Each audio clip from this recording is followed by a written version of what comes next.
Hello बच्चों, स्वागत है आप सभी का आज के इस वीडियो में। इस वीडियो में कक्षा 9वीं गणित का ब्लूप्रिंट देखेंगे जो कि माध्यमिक शिक्षा मंडल मध्य प्रदेश भोपाल द्वारा हाई स्कूल परीक्षा वर्ष 2021-22 के लिए जारी किया गया है। 80 अंक का आपका पूर्णांक होगा। इस पेपर का समय आपको 3 घंटे मिलेगा और इस ब्लूप्रिंट को मैं समझाऊंगा ताकि आपको समझ में आए कि इस चैप्टर से कौन सा क्वेश्चन यानी कि किस टाइप के क्वेश्चन आपके पूछे जाएंगे, कितने नंबर के क्वेश्चन पूछे जाएंगे, ताकि आपको क्लियर हो जाए और आप इसके हिसाब से पढ़ाई करें। और इसके हिसाब से जब आप पढ़ाई करेंगे तो आपके अच्छे अंक आएंगे और आप वार्षिक परीक्षा में अच्छा स्कोर कर पाएंगे। तो ब्लूप्रिंट समझ लेना बेहतर होता है और ब्लूप्रिंट को मैं आपको दिखाऊंगा, साथ में समझाऊंगा और उसके बाद ये भी बताऊंगा आपके आपका ऑब्जेक्टिव है वो कितने नंबर के होंगे, 2 अंक के कितने के, 3 अंक के कितने होंगे, 4 अंक के कितने प्रश्न पूछे जाएंगे। और उसके बाद मैं आपको बताऊंगा सिलेबस कौन सा आपका हटा हुआ है, कौन कौन से आपको चैप्टर नहीं पढ़ने हैं। वैसे भी मैं आपको पहले बता चुका हूँ लेकिन एक बार फिर से बताऊंगा। तो यहाँ पर देख सकते हैं अध्याय 1 है आपका संख्या पद्धति। इसमें से 7 अंक का पूछा जाना है, यानी कि 7 अंक का इस चैप्टर से पूछा जाना है और इसमें से 3 अंक के ऑब्जेक्टिव होंगे। देखिए, वस्तुनिष्ठ प्रश्न जो होते हैं 1 अंक के होते हैं, ऑब्जेक्टिव 3 अंक के होंगे। 2 अंक के आपके हो जाएंगे 2 प्रश्न, 2 अंक के 2 हो गए यानी कि 4 नंबर के, और 3 आपके ऑब्जेक्टिव तो हो गए 7 अंक। तो 7 अंक आपके टोटल और 2 प्रश्न होंगे, यानी कि 2 प्रश्न का मतलब क्या है, एक वस्तुनिष्ठ होगा और एक होगा आपका 2 अंक का, तो 2 प्रश्न होंगे। लेकिन दो जो वस्तुनिष्ठ प्रश्न होगा उसके अंतर ही 3 अंक के आपके पूछे जाएंगे। ठीक है, तो इस प्रकार से आपका अध्याय 1 हो गया। अध्याय 2 है बहुपद। बहुपद में 7 अंक का पूछा जाएगा पूरा। ठीक है, और 3 ऑब्जेक्टिव और इसी प्रकार से 2 अंक के 2 प्रश्न।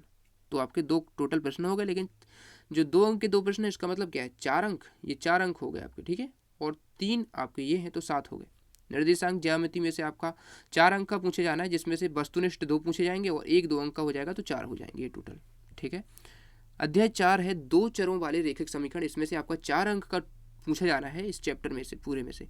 2 आपके ऑब्जेक्टिव, क्योंकि ऑब्जेक्टिव इस बार ज़्यादा पूछे जाने हैं, ऑब्जेक्टिव की तैयारी आपको अच्छे से करनी है। 2 अंक का एक प्रश्न पूछा जाएगा, तो 2 ये नंबर हो गए और 2 ये हो गए, तो 4 हो गया। अध्याय 6 है रेखाएं और कोण। इसमें से 6 अंक का आपका आवंटित इकाई है, जिसमें से 3 वस्तुनिष्ठ प्रश्न और एक 3 अंक का प्रश्न पूछा जाएगा, तो 6 नंबर आपके हो गए। अध्याय 7 है त्रिभुज। त्रिभुज में से 6 अंक का पूछा जाना है, 3 ऑब्जेक्टिव और एक 3 नंबर का प्रश्न। और अध्याय 8 में से चतुर्भुज में से 7 अंक का पूछा जाना है, 3 ऑब्जेक्टिव और एक 4 नंबर का प्रश्न। तो 3 ऑब्जेक्टिव कितने के हो गए, 3 नंबर के, और एक 4 नंबर का प्रश्न 4 नंबर का, तो 4 3 7 हो गए। आगे देखते हैं अध्याय 9 है समांतर चतुर्भुज और त्रिभुज के क्षेत्रफल। तो इसमें से आप देख सकते हैं समांतर चतुर्भुज और त्रिभुज के क्षेत्रफल में से 4 अंक का पूछा जाना है और जिसमें से 2 ऑब्जेक्टिव होंगे और 2 अंक का एक प्रश्न हो जाएगा। ठीक है, टोटल प्रश्न एक दिखा रहा है यहाँ पर, क्योंकि प्रश्न आपका एक ही पूछा जाएगा इसमें।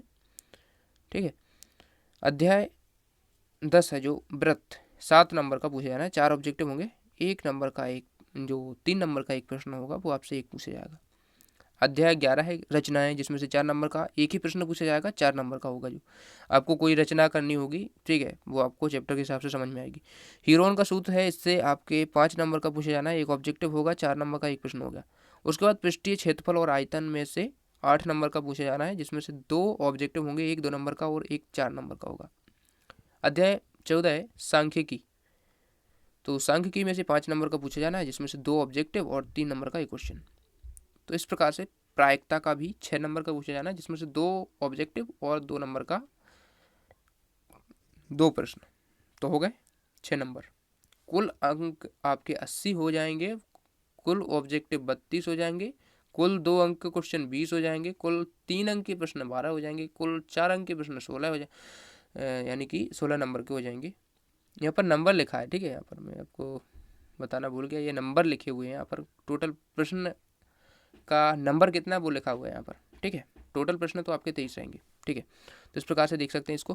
प्रश्न निर्माण हेतु दिशा निर्देश हैं वो इस प्रकार से हैं। सही विकल्प 6 होंगे, रिक्त स्थान 7 होंगे, सही जोड़ी 6 होंगी, एक शब्द वाक्य में उत्तर 7 होंगे, सत्य 6 अंक के होंगे, एक एक अंक के, यानी कि 32 सभी ऑब्जेक्टिव। और 20 का आपका होगा प्रोजेक्ट, तो 80 आपके वो अंक, तो टोटल 100 हो जाएगा। तो इस प्रकार से देख सकते हैं आप। और इसका जो हटाया गया सिलेबस है वो आपको शो कर दूं यहाँ पर। अध्याय 1 में से 1.4 हटाया गया है, संख्या रेखा पर वास्तविक संख्याओं का निरूपण, ये वाला टॉपिक हटाया गया है, पूरा चैप्टर नहीं हटाया है। और अध्याय 4 में से 2 चर वाले रैखिक समीकरण का आलेख ही हटाया गया है, टॉपिक हटाया गया है 4.4। इससे संबंधित जो भी क्वेश्चन आपके प्रश्नावली में वो नहीं आएंगे। अध्याय 4 में से 4.5 हटाया गया है, जिसमें है एक एक्स अक्ष वाई अक्ष की समांतर रेखाओं के समीकरण। ठीक है, यूक्लिड की ज्यामिति का परिचय हटाया गया है अध्याय 5 में से, और अध्याय 7 में से हटाया गया है 7.5 और 7.6। त्रिभुज की सर्वांग संख्या के लिए कुछ और कसौटियाँ एक त्रिभुज में समीकाएं। ठीक है, और अध्याय 8 में से इस प्रकार से कुछ टॉपिक हटाए गए हैं, पूरा चैप्टर नहीं हटाया है, तो इस प्रकार से इसको आप पूरा देख लीजिए। और इम्पोर्टेंट क्वेश्चन के लिए आप चैनल को विजिट करते रहना। Thanks for watching. मिलते हैं नेक्स्ट वीडियो में। अन्य विषयों के ब्लूप्रिंट भी आप देख सकते हैं, चैनल पर विजिट कर सके।